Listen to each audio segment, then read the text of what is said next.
in the studio.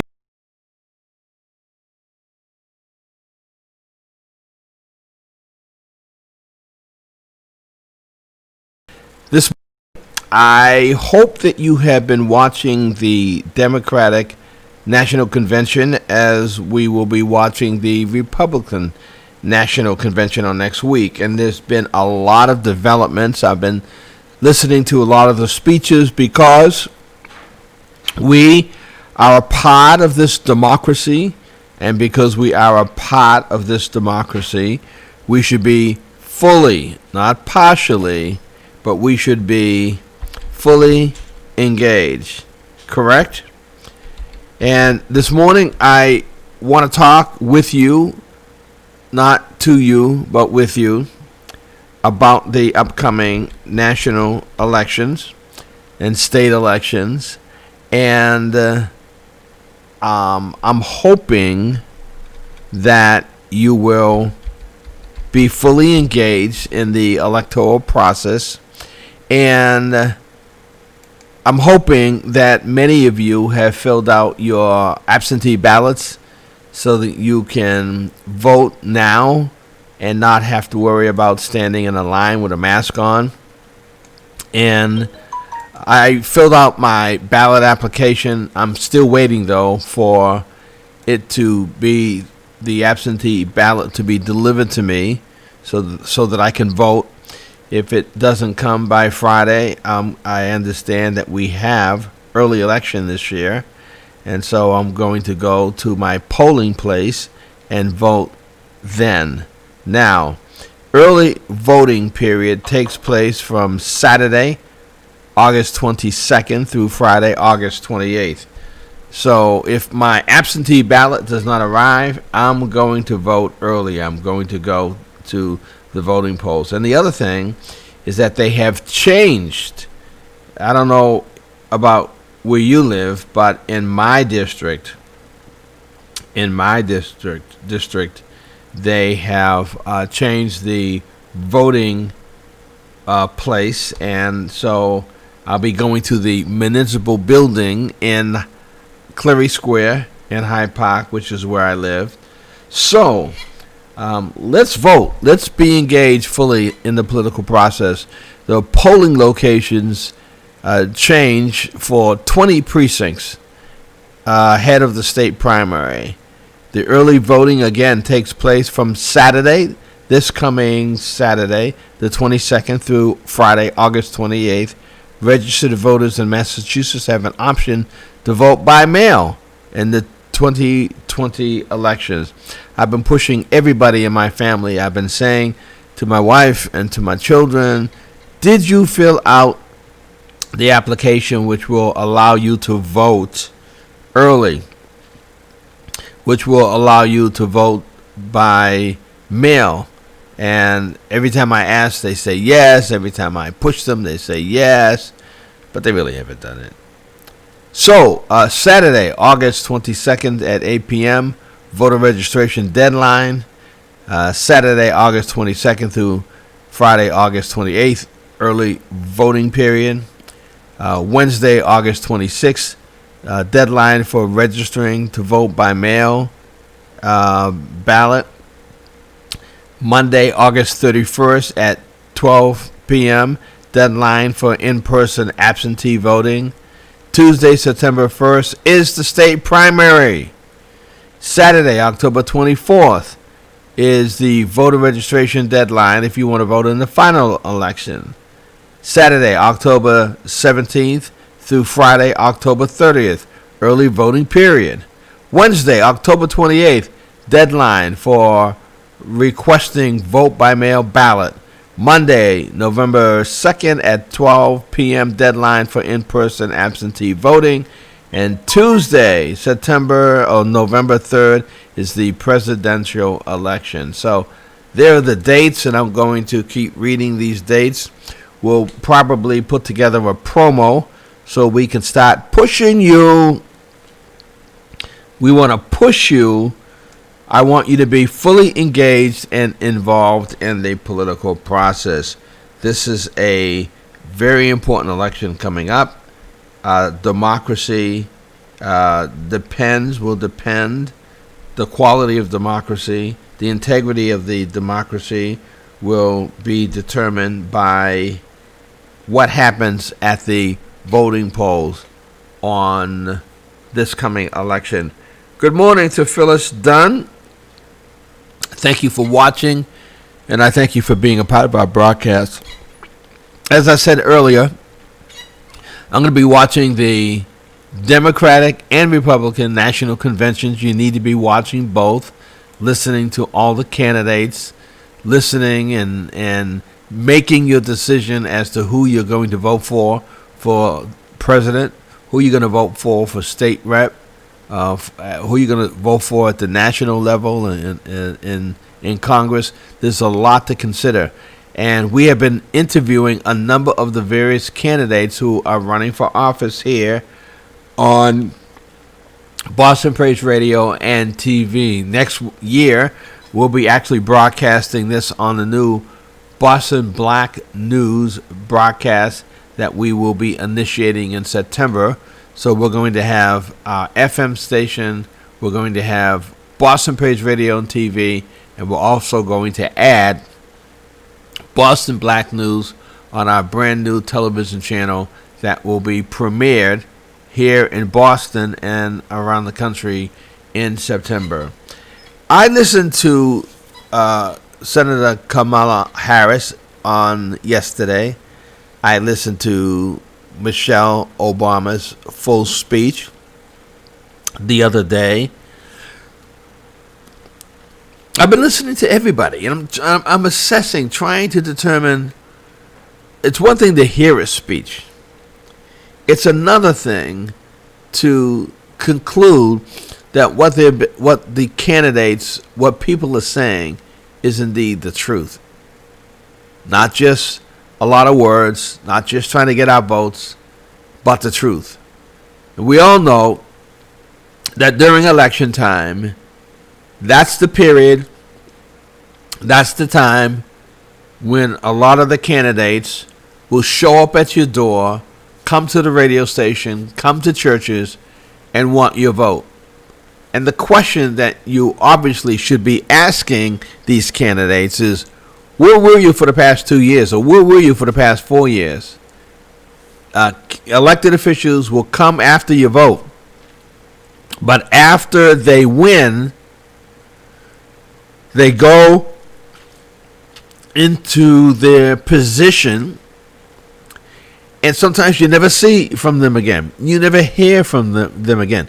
They may be doing a good job, but you don't know it because they're not checking in with us. And so there needs to be a new paradigm as it relates to how we engage our elected officials.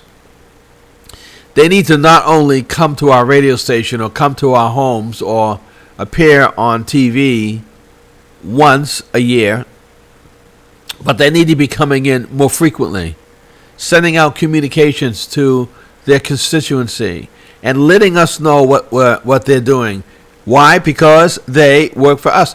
We have a mayoral election coming up next year, and I've been receiving emails, texts, voicemails from city council candidates who are planning to run for mayor or running for re-election, and they're beginning to court us now. But again, my question to all of them is going to be, where were you for the past 2 years? Why do you only show your face in your neighborhood, in the community, on radio and TV a week, 2 weeks before the election? I want the elected officials to do better. I want them to come to Boston Praise Radio and TV and our new Boston Black News broadcast and talk to us about what they have been doing all year long. We're going to spend a few moments listening to President Barack Obama's full speech at the Democratic National Convention. I'll be airing President Donald Trump's full speech at the Republican Convention. I'm not trying to motivate you or push you to vote for any particular candidate or for my candidate. I just want you engaged fully in the political process. I just want you to vote.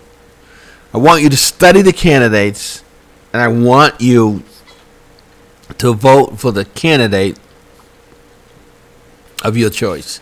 Let's listen to the President Barack Obama, and let's hear what he's going to say, and then let's talk a little bit about it, because the national news media folk were going ballistic over what he had to say, how he said it, and the impact of his comments on our country.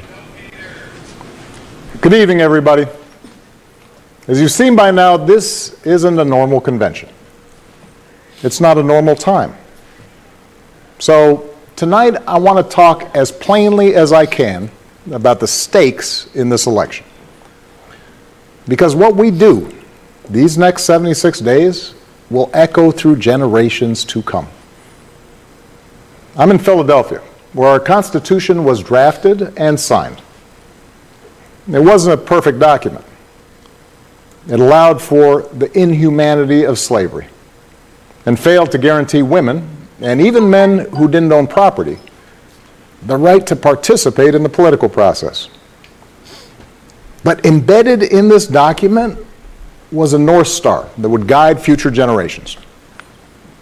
A system of representative government, a democracy, through which we could better realize our highest ideals.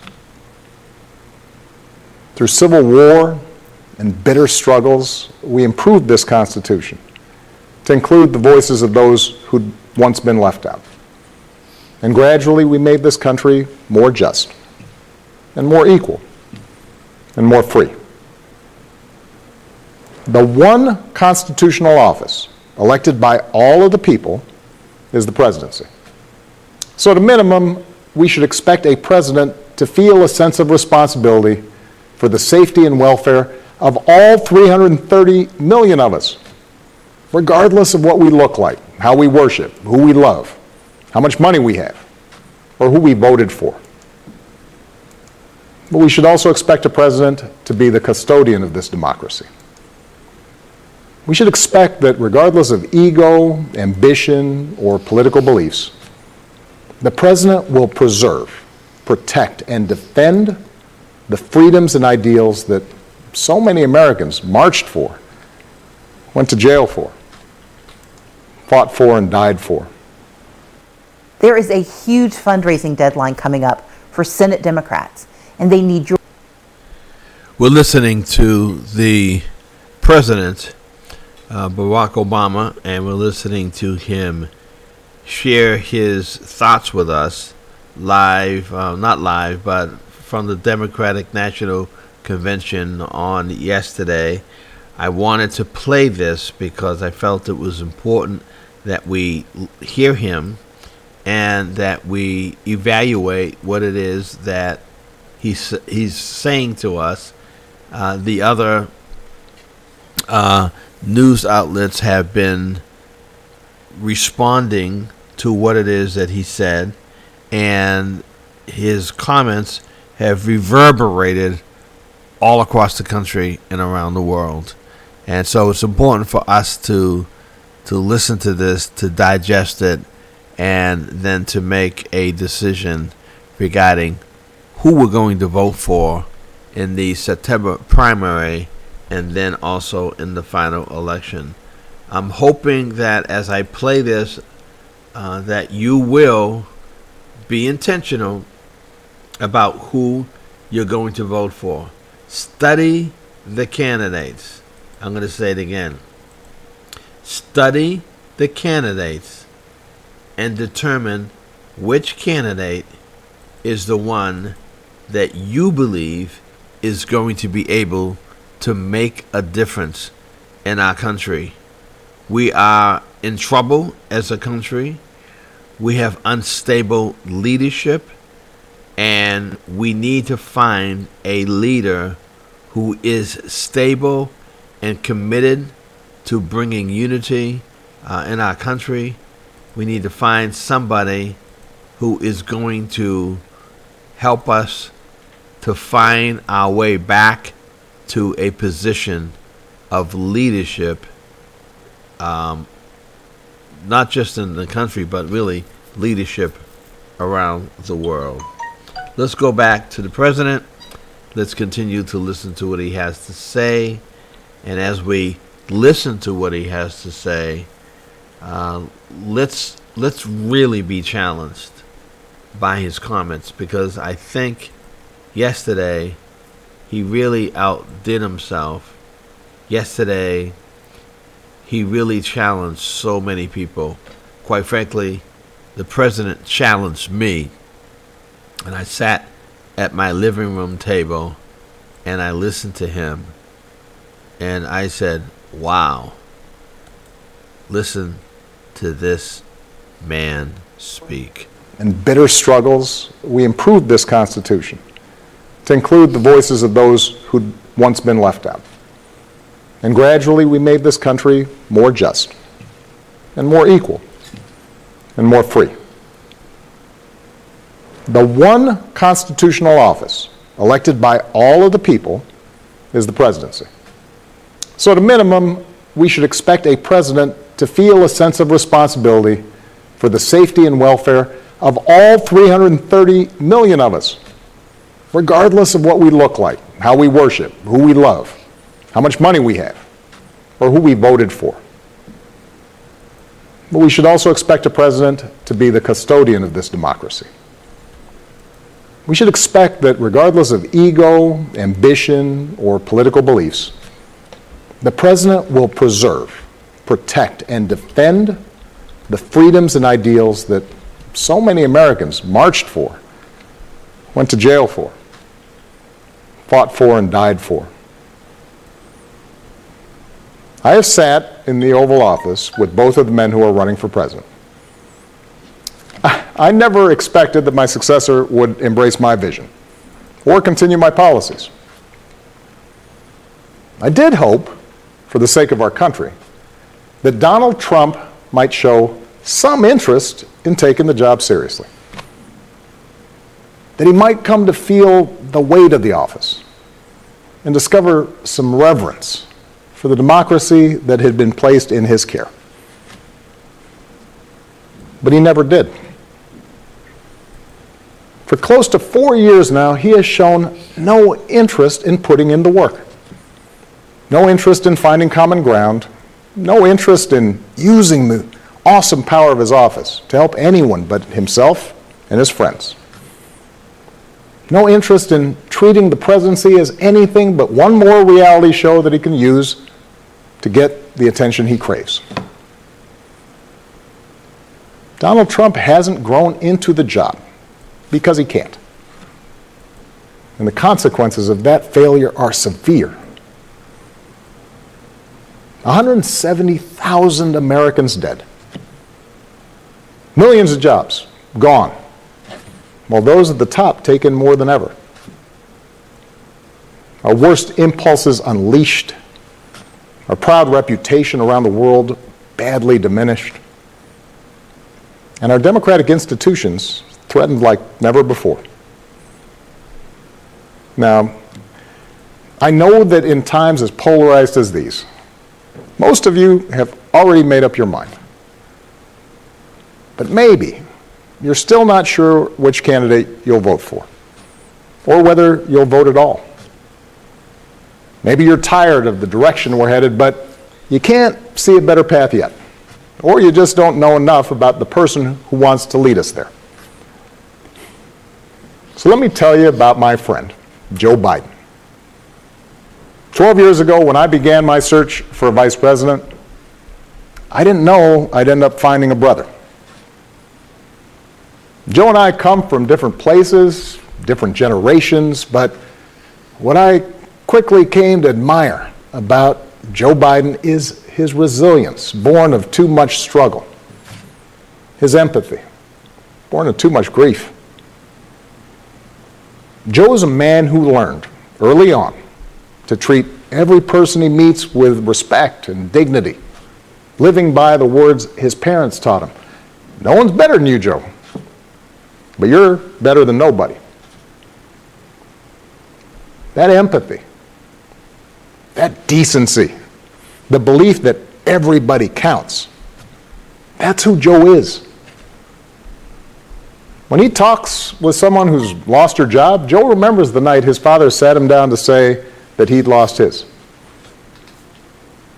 When Joe listens to a parent who's trying to hold it all together right now, he does it as a single dad who took the train back to Wilmington each and every night so he could tuck his kids into bed.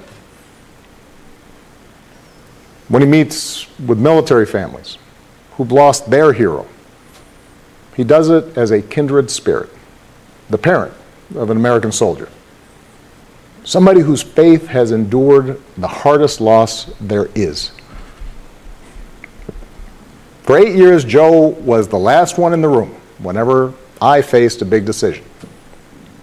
He made me a better president, and he's got the character and the experience to make us a better country.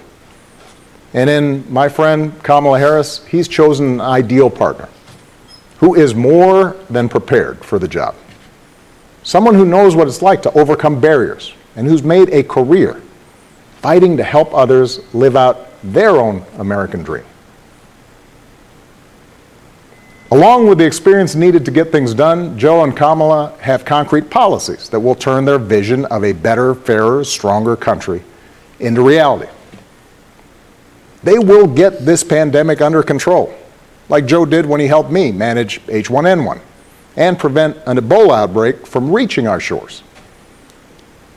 They'll expand health care to more Americans, like Joe and I did 10 years ago, when he helped craft the Affordable Care Act and nail down the votes to make it the law.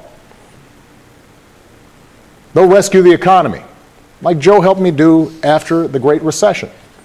I asked him to manage the Recovery Act, which jump-started the longest stretch of job growth in history. And he sees this moment now not as a chance to get back to where we were, but to make long overdue changes so that our economy actually makes life a little easier for everybody. Whether it's the waitress trying to raise a kid on her own, or the shift worker always on the edge of getting laid off, or the student figuring out how to pay for next semester's classes.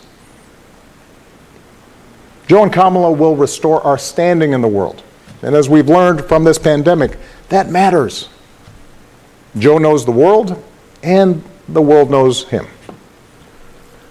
He knows that our true strength comes from setting an example that the world wants to follow.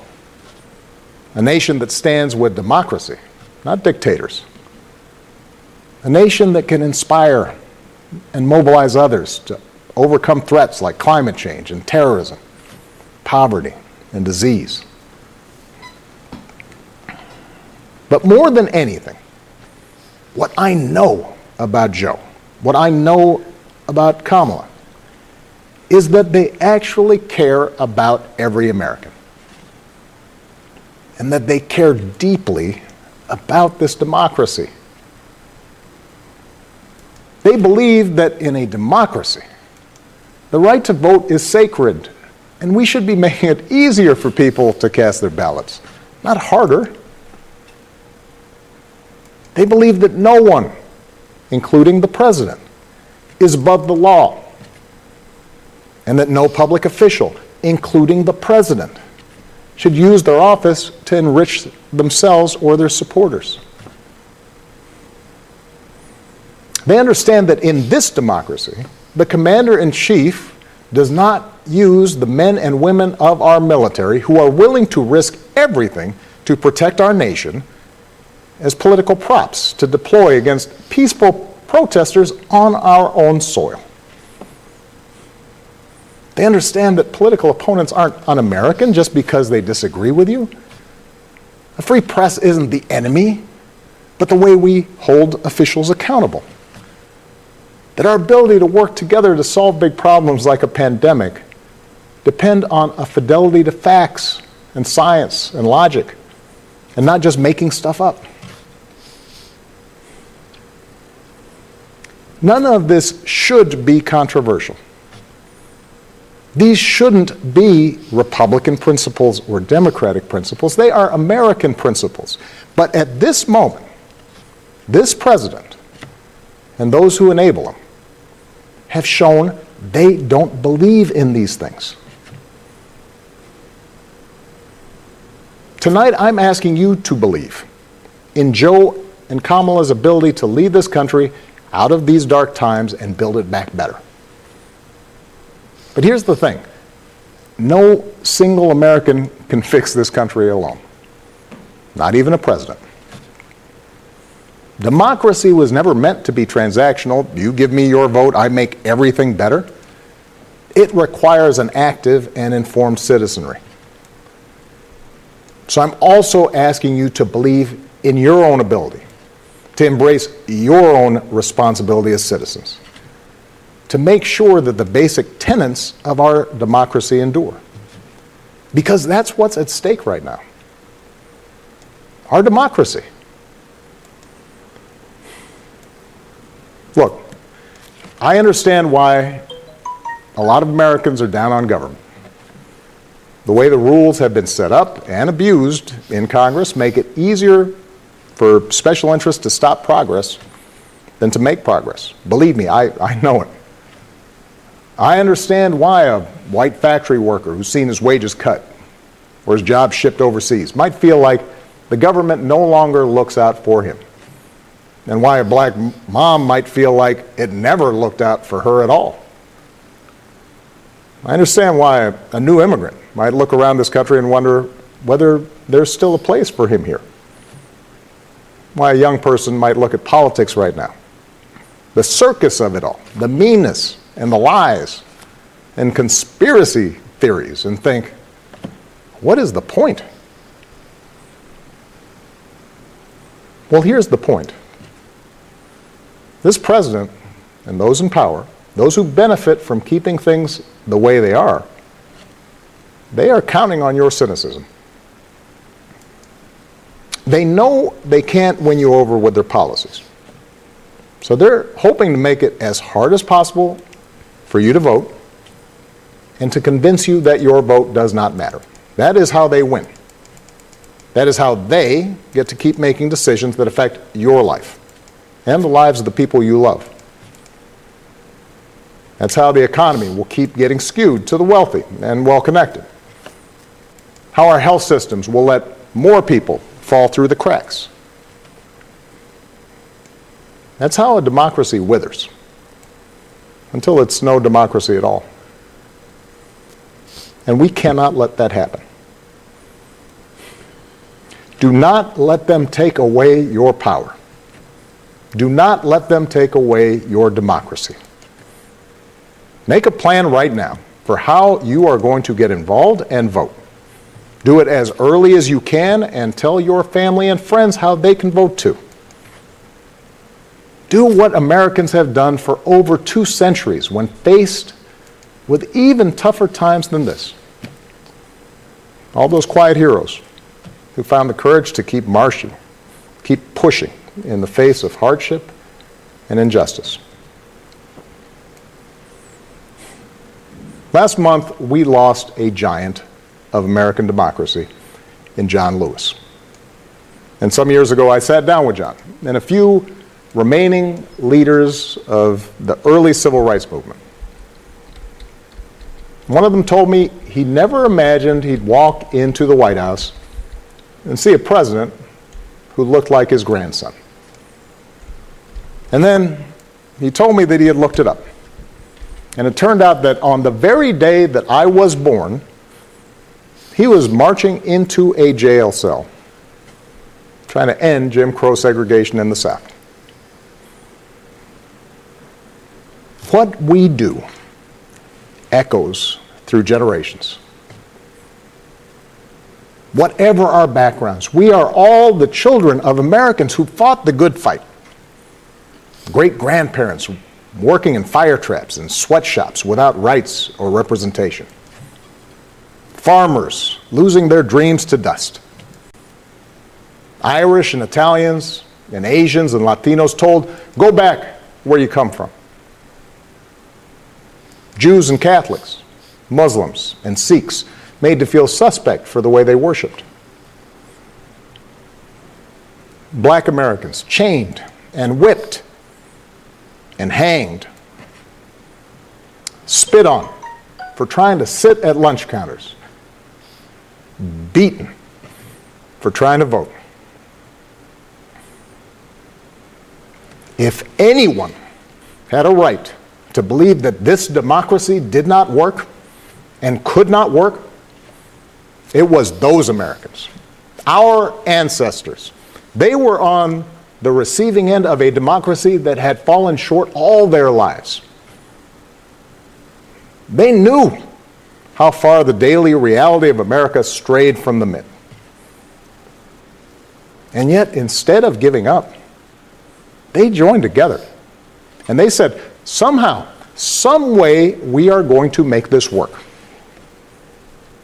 We are going to bring those words in our founding documents to life.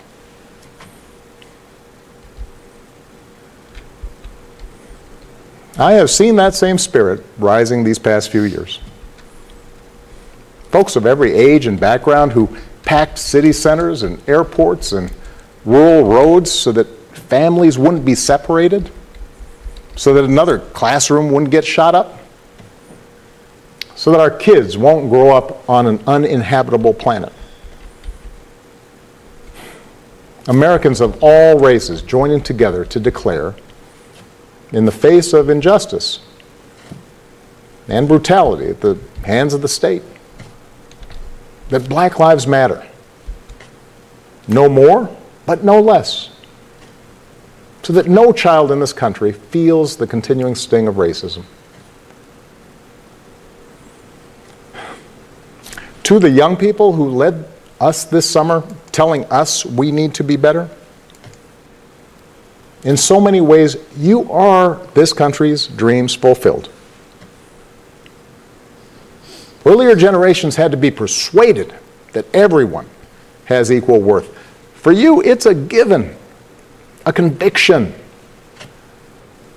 And what I want you to know is that for all its messiness and frustrations, your system of self-government can be harnessed to help you realize those convictions for all of us. You can give our democracy new meaning. You can take it to a better place. You're the missing ingredient. The ones who will decide whether or not America becomes the country that fully lives up to its creed. That work will continue long after this election. But any chance of success depends entirely on the outcome of this election. This administration has shown it will tear our democracy down if that's what it takes for them to win. So we have to get busy building it up by pouring all our efforts into these 76 days and by voting like never before for Joe and Kamala and candidates up and down the ticket so that we leave no doubt about what this country that we love stands for today and for all our days to come. Stay safe. God bless. Wow. You just listened to President Barack Obama at the Democratic National Convention with his speech. A very powerful speech. And I struggled while I was listening to it because this is the first time that I have heard a former president of the United States tear in to the present occupant of the White House. And it was difficult because I've seen pictures of former presidents together, involved in fundraising. There's a national disaster and they come together to work on the issue to address these concerns, but never have I heard a former president go on the attack to really go against a sitting president. And I know from most of the published reports that President Obama did not want to do this, and they were saying that President Obama was trying to stay out of this, but the Democratic National Convention, Joe Biden, other leaders said that they needed him, and he answered the call. Hearing his comments about the president not growing into the position, using it for his friends and family, tough information, tough things to listen to. But last night, while I was watching the Democratic National Convention, I was also on Twitter.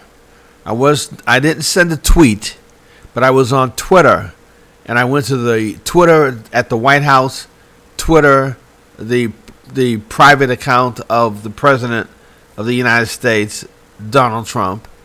And while people were speaking at the Democratic National Convention, Donald Trump was tweeting out very negative statements and comments about the convention, about the people who were speaking. He was just really going after all of the leaders who spoke. He was tearing them up. And I said to myself, a lot of what the President Barack Obama was saying about the present occupant of the White House is true. A lot of it. He's a child. He wants his way. He'll do anything to get his way. And a lot of people are struggling with seeing former presidents, not just President Barack Obama, but other presidents, all come together to really oppose the present occupant of the White House. So I felt it was important that I play the speech. I felt it was important for you to listen to it. And I'm hoping that just as I did, that you learned something from the speech and that you're going to remember it. And if you have any comments about what you just heard, I'd like you to give me a call at 617-282-0685, 617-282-0685. Should a former sitting president, a former president, go up against the present occupant of the White House? Or should a former president remain silent while all this is happening in our country? I'm struggling. I'm trying to determine the role of a former president. Should a former president be involved, get involved, walk into the purview, walk into the world of the present occupant of the White House, or no matter what the president, for the actual President Donald Trump says or does, should a former president just keep quiet and let the people speak? Keep quiet and let the congressional and senatorial leaders speak. Let them carry the weight. Let them carry the ball. Let Nancy Pelosi and others carry the ball. I don't know. I've got to really think this through. I think President Barack Obama has the right to say what he wants to say and when he wants to say it. I can't deny him the privilege of thinking this through and making a decision, as his wife did, to speak. But when I listen to, and I will be listening to the Republican National Convention, we will be playing some of the speeches from some of the men and women at the convention, I'm still just struggling as to the position of the former presidents. Caller, go ahead. You're live on the air. Good morning, Pastor. How's everything going with you? Hey, Terrence, good to hear your voice. How you doing, man? Always a pleasure. Always a pleasure. All I want to say, devil, your time is up. You know, you weren't scared. You know, when the man of the people comes and speaks, because he knows the power of his weight. You know, all that stuff that he talked about him. You know, people wasn't buying into it. You know, and now when he comes, you know, speaks, you know, it's a problem. You know, but you can speak about the former our president, but the former president can't speak about you. You know you're scared. He know he's going to lose. He know the power, the weight of the our president, Barack Obama, and our First Lady, Michelle Obama, the weight that they have, and the love that they have, and the respect that they have, you know, in this United States. Right. I would say that President Barack Obama and Michelle Obama, I guess to use the term, they are loved. The term love, they're loved by many people, and people will rise to the occasion when the Obamas call them to. President Donald Trump is not really loved. He's tolerated by a lot of people that work with him. He's tolerated because he uses fear as a way of dominance and control, sort of like what the slave masters did. Use fear to dominate and control, and you'll get your way. You know, and I still can't understand what's happening with the Postal Service as it relates to the President of the United States. What is he doing with the Postal Service? Or what does he think he's doing? With the Postal Service, you know, people who never voted before will sit at home, cast their ballot, and then mail it in. And we know a whole lot of numbers of them, of our folks who never went to the polls, who the poll shows the percentages of people that vote, and he's afraid that he's gonna lose by a landslide if that's to happen. So I tell people, you know what? If you have one, you know, do the primaries, mail your ballot in, but try to make your way to the polls, because he's going to do something in those polls, you know, in that mailing, you know, to stop some of those ballots. Because if you remember, in Florida, there was a whole lot of ballots that was for Barack Obama that never made it, you know, to the election department. Yeah, you know, right now I've sent in my papers so that I could vote by mail, but I haven't received anything back. And I know that early voting for the primary starts on Saturday. So if nothing comes in the mail on Friday, I'm going to go and vote with early voting. I don't want to wait for the lines. And I believe we're going to see an unprecedented amount of people going to the polls and voting on Election Day. I think people have had it. I think that they are saying, I have had enough. I'm sure that we still have to motivate and massage some people who still feel in 2020 that their vote doesn't count.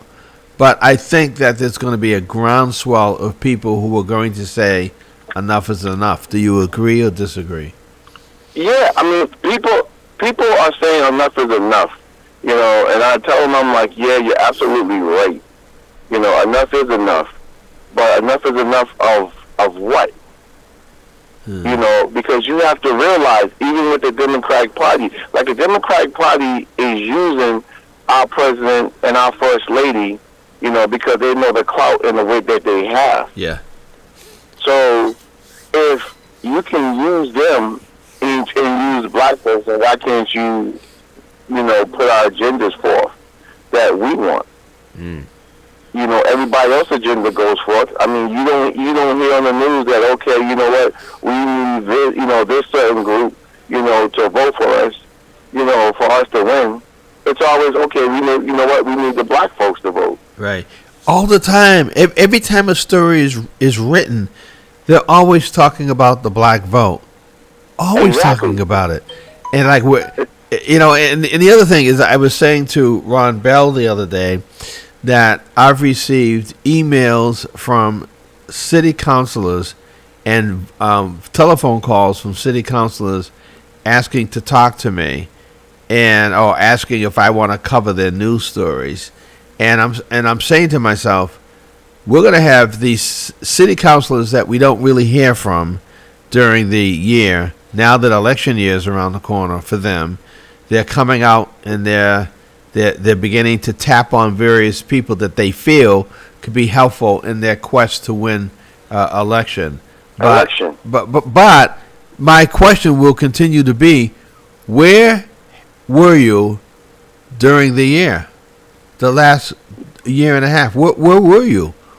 I'm sick and tired of the elected officials coming to the churches, wanting time on the radio station, and coming into the community and having forums only during election time. But after that, they're not returning phone calls. They're not being responsive, and we do not know what they're doing. I've had it with that. You know what, Pastor? And the thing about it is, with some of these, politicians, because some of them are not elected officials, some of these politicians, they can't say that Boston Praise Radio never reached out to them to get them on the air. Yep. Because Boston Praise Radio, from every host, has reached out to probably every politician that represents, the community of color, especially, and throughout. So they can't say, okay, well, you know what, I'll come on, just let me know when. Right. Because if you can come on during then you can come on when we call, because your schedule is not that busy. We already know, the politicians, schedule.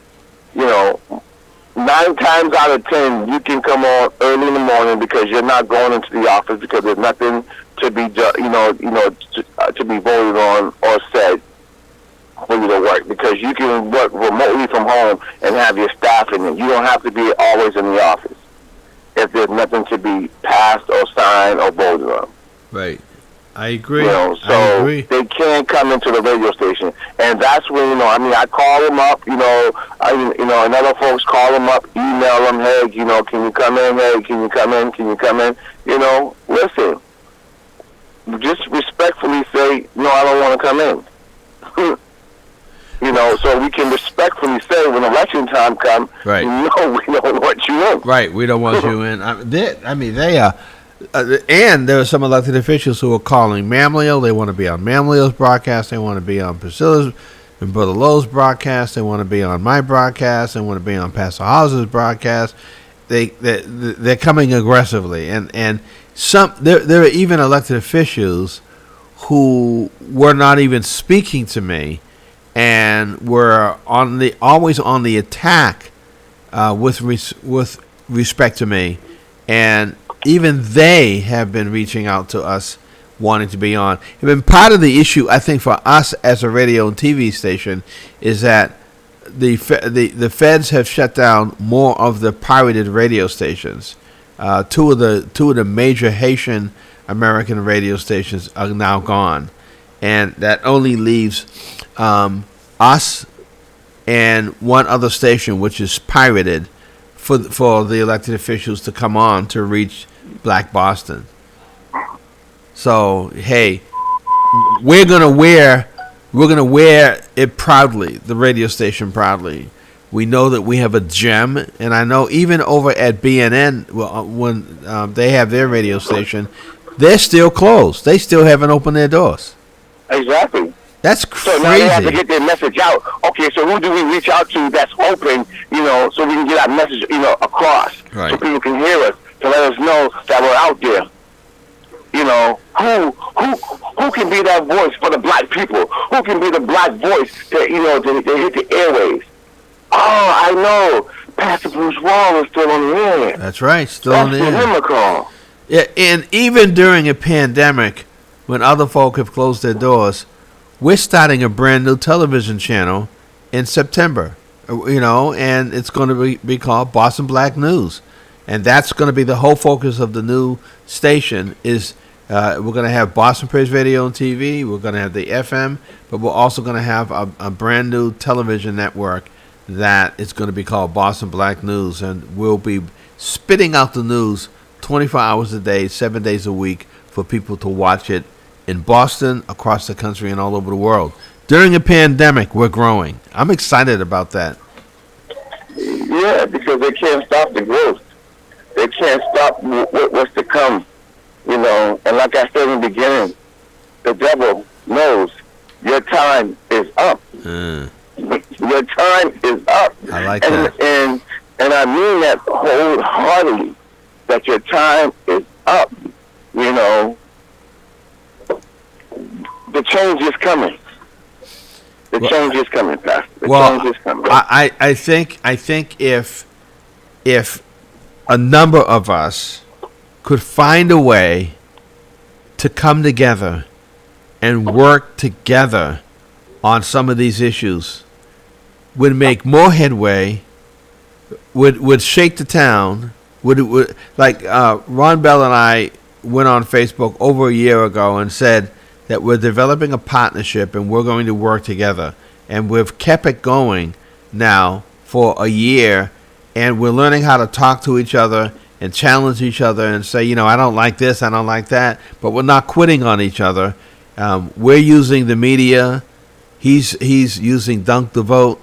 And more of us have got to come together and say we're going to put aside our personal issues and agenda, and we're coming together on behalf of our families and also the community, and we are going to make a difference. You agree?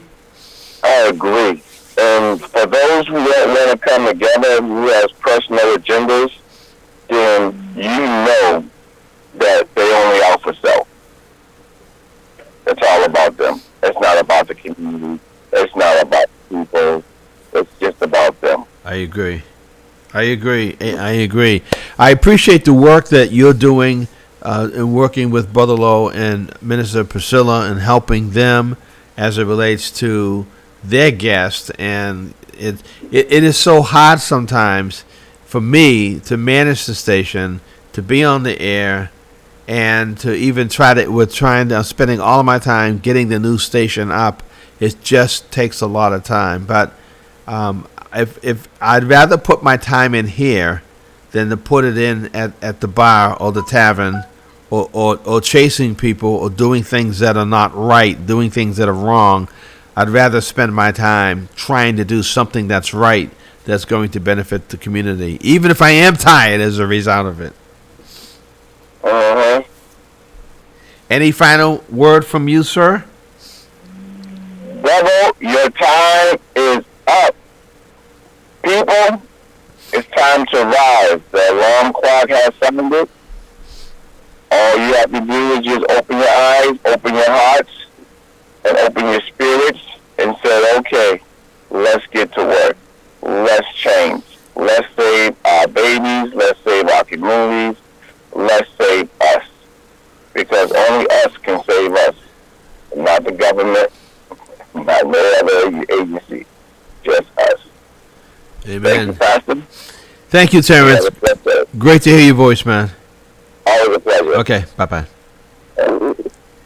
This is Pastor Bruce Wall, and you're listening to Boston Praise Radio and TV, and we are preparing for the BG Report coming up at 8 o'clock here on Boston Praise Radio and TV. And then at 9 o'clock, Minister Priscilla will be on the air with People Power with Priscilla. I'm going to segue out.